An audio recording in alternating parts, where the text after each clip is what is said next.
I think definitions like static friction is one of those things that people overlook, right?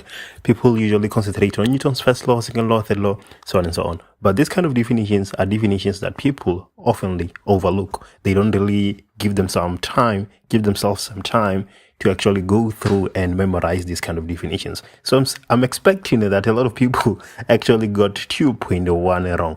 But anyway, stories. Let's take a look at 2.2. Draw a labeled free body diagram showing all the horizontal forces acting on the crate just before it starts moving. Right. 2.2. Just like 2.1. People are not paying attention to the details. So I think that this is another question where people got it wrong. But most people think they got it right, but they actually got it wrong. Let me show you why. So 2.2, the key word here is horizontal, right?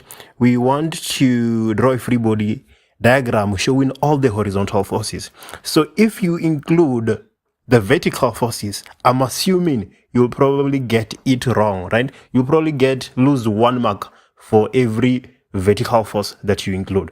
I think that's probably what's going to happen. So if you include the normal force and the weight, I think you're going to get nothing, or at most 1. But I'm quite sure there's no way you get all the marks if you include the vertical forces.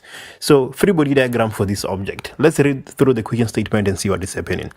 In an experiment, a crate of mass 8.5 kg lying stationary on a rough horizontal table. So already we know that we are supposed to have friction, right? Because it acts horizontal. It is connected to a mass hanger by means of a light inextensible string passing over a frictionless pulley, as shown in the diagram below. Mass pieces are added to the mass hanger and the acceleration of the crate is measured. The experiment is repeated several times by adding different masses to increase the hanging mass each time. Ignore the effects of air friction. So right, that is the information we have. And then we're supposed to draw a label free body diagram acting on the crate just before it starts moving. Okay, so obviously we have the tension, right, as a consequence of the light inextensible string that connects the crate and the mass hanger. And then we also have frictional force, right, acting on the object. So there we go. These are the only 2 forces that we're supposed to have: frictional force and the tension force. Right, no normal force, no horizontal force. Not because they are not there, not because they do not exist. They still do exist, but the question is saying only the horizontal forces. So we have to respect that. And then 2.3.1. We're supposed to calculate the coefficient of static friction. So we are looking for this coefficient of static friction. So we already know fully well that the static frictional force is equals to the coefficient of the static friction multiplied by the normal force. The coefficient of static is usually greater than the coefficient of kinetic. Right. You will see why I'm mentioning that in this question as we do 2.3.2.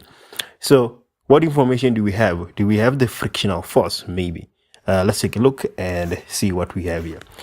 We are actually not given the frictional force, right? The static frictional force. So how the hell are we supposed to calculate it? But do we have the coefficient? The coefficient is what we're interested in. So obviously we don't have that. What about the normal force? Well, the normal force, we can calculate it, right? Because there's no Fy, the normal force is just going to be equals to the weight. So the normal force, 8.5 multiplied by 9.8. So let me just put this in my calculator and see what happens. My calculator is in scientific, so let me put it back to normal. So we have 83.3 Newton. This is the normal force. And then the coefficient is what we're interested in. So how can we calculate the static frictional force? How can we possibly calculate that? Okay, let's take a look at our scenario here. In 2.2, we have a free body diagram, right, of the crate just before it starts moving. Just before it starts moving, the frictional or the static frictional, it is supposed to be, because it's just before it starts moving, should be equals to the tension, right? But how can we calculate the tension? We are given this diagram here, right? You can see that when the hanging mass is 4.2, our crate starts moving, because that's where we start having a bit of acceleration, right? Right here at 4.2.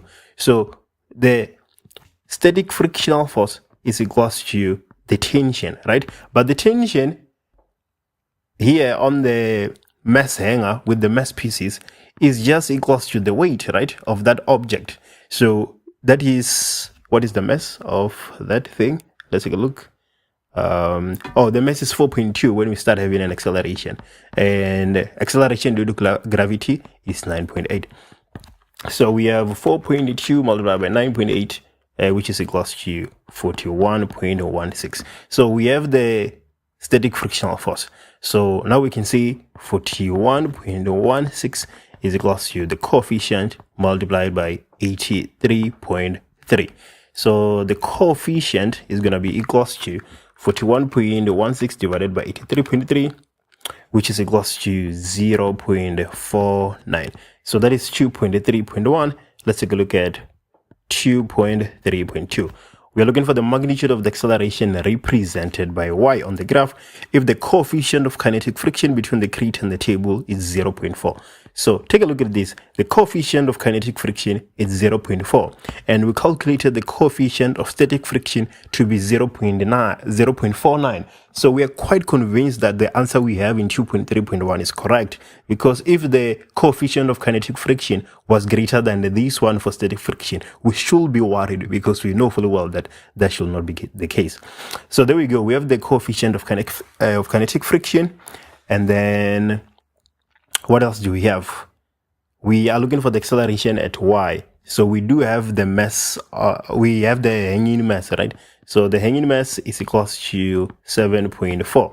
Let's concentrate on the crate. If we concentrate on the crate, F net is equals to ma. We know that fully well. And then the force that is pulling the crate is the tension minus the frictional force that opposes. And this is equals to ma, right? So what is the tension? We don't have the tension at this point. What about the frictional force? We have the coefficient, right? So this is 0.4 multiplied by the normal force, which is 8.5 multiplied by 9.4, 9.8, 83.3. So we have 83.3, and then this is equals to 8.5a.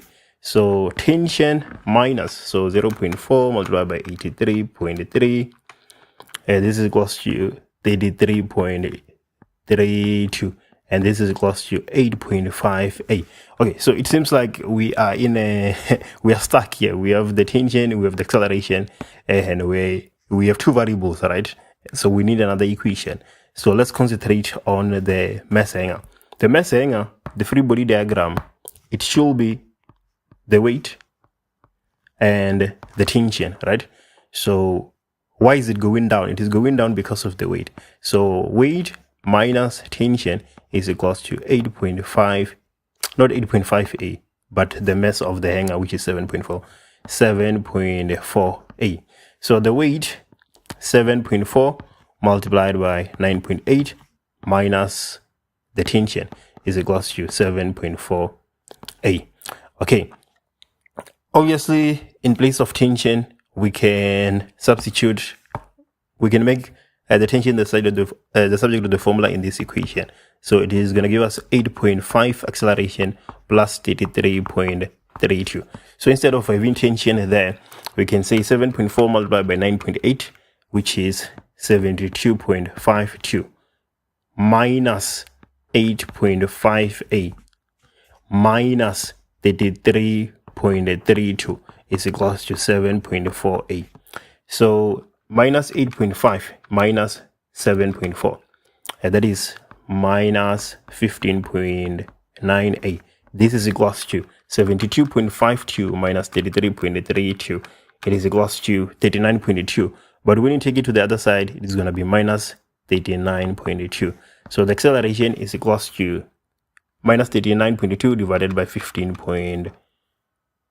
Is this 15.9 or 15.19? I forgot what that it is, what I wrote there, because it's not clear.